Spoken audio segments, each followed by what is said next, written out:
both side of the government, Canada and India, now they have all those positive things going on after the NSA meetings, after the Foreign Secretary's meeting, after the Prime Minister Carney's approach to the India, and same vice versa from the other side.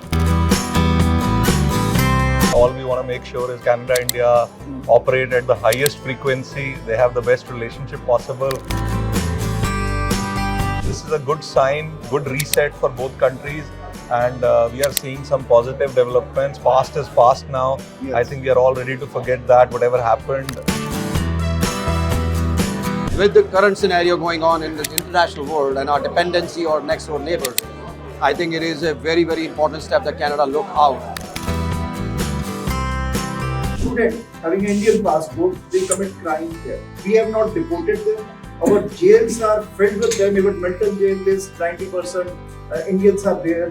So what is on the India side arrangement to track those criminals, because they are not criminals here, they are criminals back home also.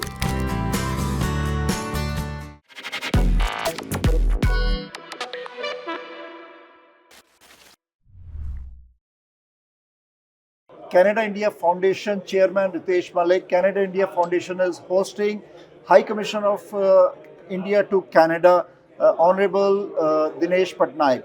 Ritesh ji, great initiatives, and time to time Canada-India Foundation keep on doing these good gestures for the community. What do you say? Of course, this is our job. I mean, end of the day, all we want to make sure is Canada, India operate at the highest frequency. They have the best relationship possible. And we are very happy that High Commissioners at both places have been reinstated. Dinesh ji is here and Mr. Kutre is there in Delhi. I'll be seeing him also next month. I'm traveling to India.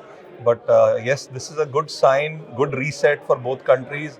And we are seeing some positive developments. Past is past now. Yes. I think we are all ready to forget that, whatever happened. I mean, there's no point talking about it. There's no point why, what. Yes. And, what happened in the past years. Absolutely. Yes. So I think in larger interest of both countries, I mean, this is the only way. I mean, like we are looking, Canada, we are looking at alternative markets.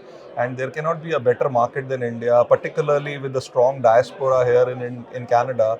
We need to leverage that diaspora and, build an economic relationship which is not just promising, but it's also reliable and lasting. So, do you find that the both side of the governments, Canada and India, now they have all those positive things going on after the NSA meetings, after the Foreign Secretary's meeting, after the Prime Minister Carney's approach to the India, and same vice versa from the other side? I think both countries have shown that intent and sincerity, and with Prime Minister Modi coming to Canada, Carney inviting him, and also we are hearing that for AI Summit, India Yes. has invited Prime Minister Carney to go to India. Yes. We don't know whether it's going to happen, but what we hear is that bilateral visits on both sides will start soon. It's already happening. Anita ji was in India recently. Yes. And Maninder ji also spoke to Piyush Goyal ji. Yes. And Jaishankar is coming to Niagara region on,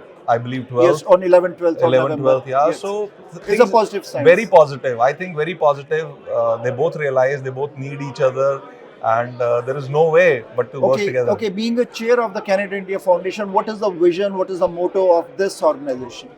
As I said to you before, our motto is simple. I mean, end of the day, we want Canada and India to work at the highest frequency, work at the best possible relationship, whether it's culturally, socially, economically, in whatever way, people to people ties. And that is what we strive for. That is what we work for. It's an organization run by volunteers. And, everybody is pretty passionate. They're all good, successful people. They just want to see that their motherland and their homeland work in the best possible manner. And this is what we operate on daily basis. Okay. Great word, and we wish you all the best for keep doing the good job. Thank you, Nitin ji. Thank you very much. Thank you. High Commissioner is not only coming to Toronto, High Commissioner has been placed in Canada very well.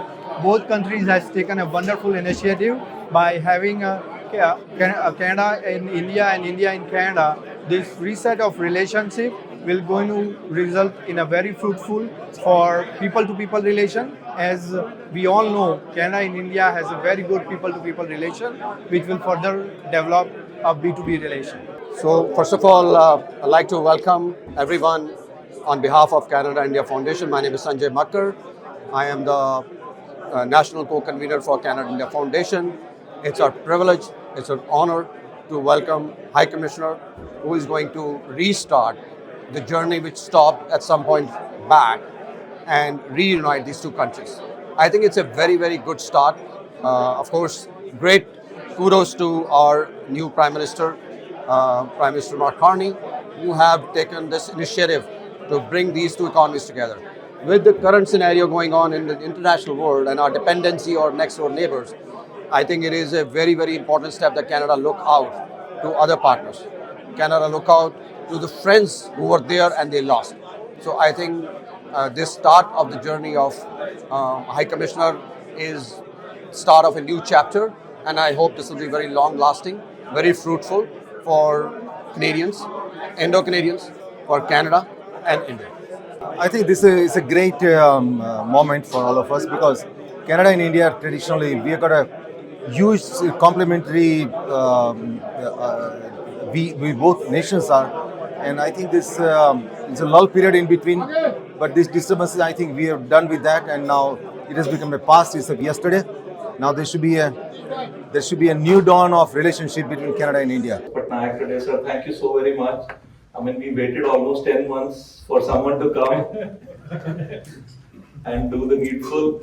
So, we as Indo-Canadian community and larger Canadian community, we are very, very strongly connected to India, and we always feel very close. And any turbulence, as they call it, I'm still unable to understand what turbulence means actually, because nobody has been able to explain me what is actual turbulence.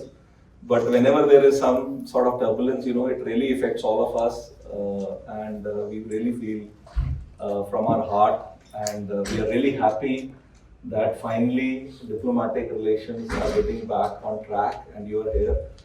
So let's start. And my first question to you, I've been actually thinking about this for quite some time now, that as a seasoned diplomat, you've been to many countries, you've served in many countries.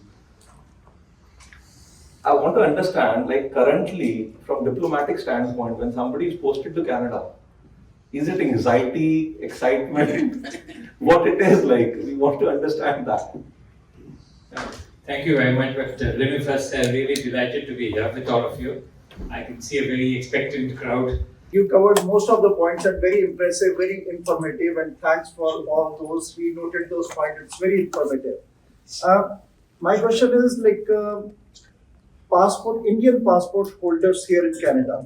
I'm into journalism. We covered so much of stories here, and crime is one of the biggest issue. And when we see visitor here in Canada having a Indian passport, student having an Indian passport, they commit crime here. That's not Canada's issue. Canada's issue is here, but our politicians or our lawmakers, they failed us. Not anything to Mr. Sabave, but politicians failed us. We have not deported them.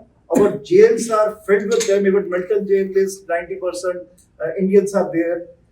What on the India side? Do we have any kind of a mechanism to track biometric digitally? Because I remember that External Affairs Minister Jaishankar once said, crime happened anywhere in the world, we are ready to take them back, when President Trump sent 2 planes back there. So what is on the India side arrangement to track those criminals, because they are not criminals here, they are criminals back home also. In 10 years, you already mentioned, by the immigration, they entered this country. But when Canada-India relations in a right path, how can we track them?